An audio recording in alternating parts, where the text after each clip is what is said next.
क्या team India की ये हार सिर्फ एक हार थी या आने वाले समय का सबसे बड़ा खतरे का संकेत? क्या 202 रन का लक्ष्य इतना मुश्किल था या भारतीय बल्लेबाजों ने बिना लड़े ही हथियार डाल दिए?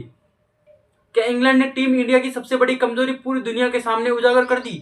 क्या इस शर्मनाक हार के बाद कुछ खिलाड़ियों की टीम में जगह खतरे में पड़ सकती है? और आखिर में ऐसा क्या हुआ कि करोड़ों फैंस टीवी के सामने सिर्फ एक ही सवाल पूछ रहे थे, ये हमारी टीम इंडिया को हो क्या गया है? तो नमस्कार दोस्तों, आप देख रहे हैं क्रिक फ्री और आज हम बात करेंगे भारत और इंग्लैंड के बीच खेले गए तीसरे टी20 मुकाबले की। तो दोस्तों, ये सिर्फ मैच नहीं था बल्कि ऐसा मुकाबला था जिसमें भारतीय टीम की कई कमजोरियों को पूरी दुनिया के सामने ला दिया है।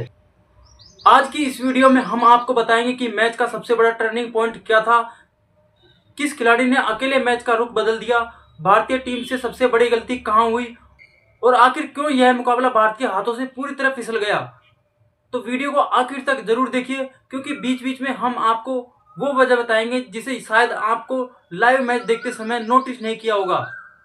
चलिए अब शुरू करते हैं मैच की पूरी कहानी। मैच की शुरुआत टॉस से हुई। भारतीय कप्तान श्रेयस अय्यर टॉस के लिए मैदान पर आए और उन्होंने टॉस जीतकर पहले गेंदबाजी करने का फैसला किया। पहली नजर में यह फैसला बिल्कुल सही लग रहा था। पिच पर हल्की नमी थी, मौसम तेज गेंदबाजों के लिए मददगार दिखाई दे रहा था और पिछले मुकाबले में भी शुरुआती ओवरों में गेंद अच्छी मूव कर रही थी। भारतीय फैंस को उम्मीद थी कि अगर शुरुआत 3-4 विकेट जल्दी निकल गए तो इंग्लैंड को 170 या 180 रन के अंदर रोका जा सकता है। इंग्लैंड की तरफ से ओपनिंग करने उतरे कप्तान जोस बटलर और विस्फोटक बल्लेबाज फिल साल्ट। शुरुआत भारत के लिए शानदार रही। भारतीय गेंदबाजों ने पहले ही ओवर में आक्रामक लाइन अपनाई। बल्लेबाजों को खुलकर खेलने का मौका नहीं दिया गया और हर गेंद पर दबाव बनाया जा रहा था। और फिर आया वो पल जिसका इंतजार हर भारतीय फैंस को हो रहा था। प्रिंस यादव ने अपनी तेज गिरफ्तार और सटीक यार्क से जोस बटलर को बोल्ड कर दिया। पूरा स्टेडियम तालियों से गूंज उठा। भारतीय खिलाड़ी जोश में दिखाई दे रहे थे और ऐसा लगने लगा कि मैच भारत की तरफ झुक चुका है। लेकिन दोस्तों, क्रिकेट में अक्सर एक विकेट के बाद मैच खत्म नहीं होता। फिल साल्ट ने शुरुआत में धैर्य दिखाया। उन्होंने जल्दबाजी नहीं की। पहले भारतीय गेंदबाजों को समझा, पिच को पढ़ा और फिर धीरे धीरे अपने हाथ खोलने शुरू कर दिए। जैसे ही उन्हें खराब गेंद मिली उन्होंने उसे सीधे बाउंड्री के बाहर पहुंचा दिया। कभी कवर ड्राइव, कभी पुल शॉट, तो कभी शानदार स्ट्रेट ड्राइव। हर तरफ सिर्फ चौके छक्के दिखाई देने लगे। दूसरी तरफ भारत की सबसे बड़ी गलती यहीं से शुरू हुई। भारतीय गेंदबाज लगातार अपनी लाइन और लेंथ बदलते रहे। कभी जरूरत से ज्यादा शॉर्ट गेंद। पावर प्ले खत्म होते होते मैच का मोमेंट पूरी तरह इंग्लैंड की तरफ झुक चुका था। फिल साल्ट लगातार आत्मविश्वास के साथ बल्लेबाजी कर रहे थे। उन्होंने अपना अर्धशतक पूरा किया और भारतीय गेंदबाज पर दबाव लगातार बढ़ता गया। हालांकि बीच के ओवरों में भारत ने कुछ विकेट जरूर निकाले लेकिन रन की गति कोई खास असर नहीं पड़ा। यहीं पर भारतीय टीम की दूसरी बड़ी गलती सामने आई। भारत विकेट लेने पर तो ध्यान दे रहा था लेकिन रन रोकने की कोई स्पष्ट योजना नहीं दिखाई दे रही थी। इंग्लैंड के बल्लेबाज लगातार स्ट्राइक बदलते रहे। हर ओवर में 8 से 10 रन आराम से आते रहे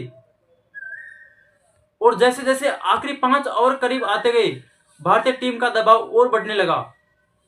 इसके बाद मैदान पर आए सैम करन। उन्होंने आते ही आक्रामक अंदाज अपनाया। पहले कुछ गेंदों में उन्होंने साफ बता दिया कि उनका इरादा सिर्फ बड़े शॉट खेलने का है। 20 ओवर पूरे होने तक इंग्लैंड ने 201 रन का मजबूत स्कोर खड़ा कर लिया।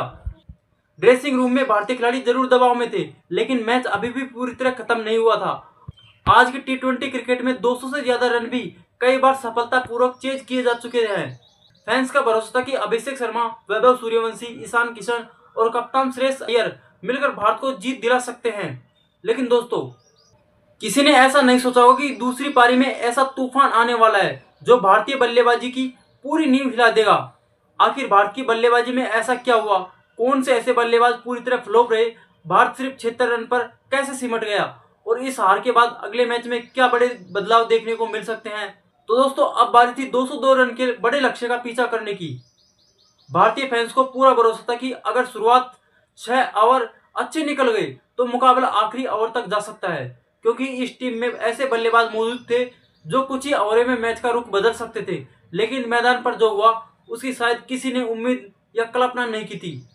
भारत की शुरुआत बेहद खराब थी। इंग्लैंड के तेज गेंदबाजों ने पहले ही ओवर में ऐसी लाइन और लेंथ पकड़ी कि भारतीय बल्लेबाज खुलकर खेलने का मौका नहीं बना पाए। हर गेंद पर दबाव, हर ओवर में विकेट का खतरा और हर मिनट भारतीय फैंस की उम्मीद टूटती चली गई। शुरुआती विकेट गिरते हुए पूरा दबाव मिडिल ओवर पर आ गया।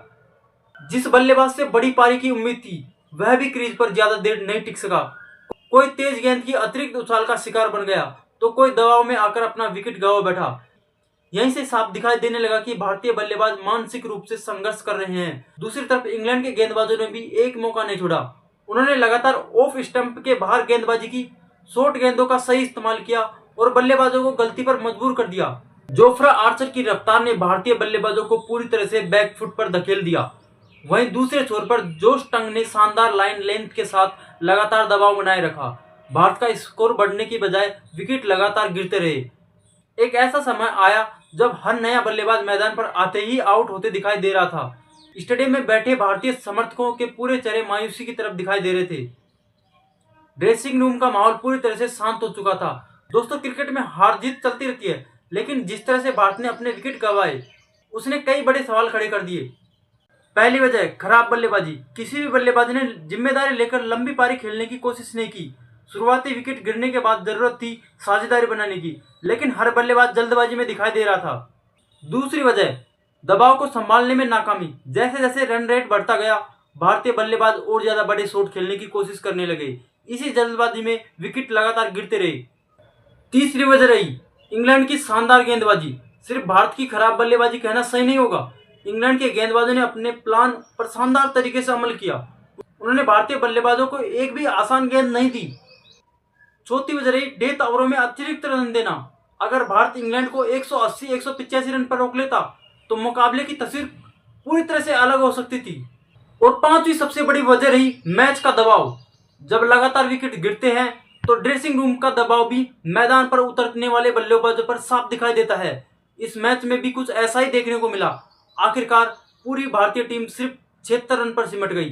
यह हार सिर्फ स्कोरबोर्ड पर दर्ज एक हार नहीं थी, बल्कि भारतीय टीम के लिए एक बड़ा सबक भी था।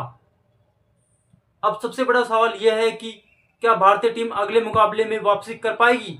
क्या बल्लेबाज अपनी गलतियों से सीखेंगे? क्या टीम मैनेजमेंट प्लेइंग 11 में बदलाव करेगा? या फिर इंग्लैंड इसी आत्मविश्वास के साथ सीरीज पर कब्जा करने की ओर आगे बढ़ेगा? इन सभी सवालों के जवाब हमें अगले मुकाबले में देखने को मिलेंगे। लेकिन अब बात तय है, भारतीय टीम के लिए अब वापसी करना आसान बिल्कुल भी नहीं है।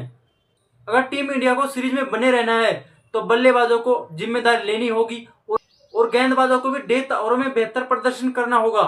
अब आप हमें कमेंट में जरूर बताएं, क्या इस हार की सबसे बड़ी वजह खराब बल्लेबाजी थी या फिर इंग्लैंड ने भारत से हर विभाग में बेहतर क्रिकेट खेला? साथ ही यह भी बताइए कि अगले मैच में आप किन खिलाड़ियों को मौका देना चाहेंगे। अगर आपको हमारी वीडियो पसंद आई है तो वीडियो को लाइक, चैनल को सब्सक्राइब और फेसबुक पेज को फॉलो जरूर करिए और वीडियो को शेयर करना नहीं भूलें। जय हिंद।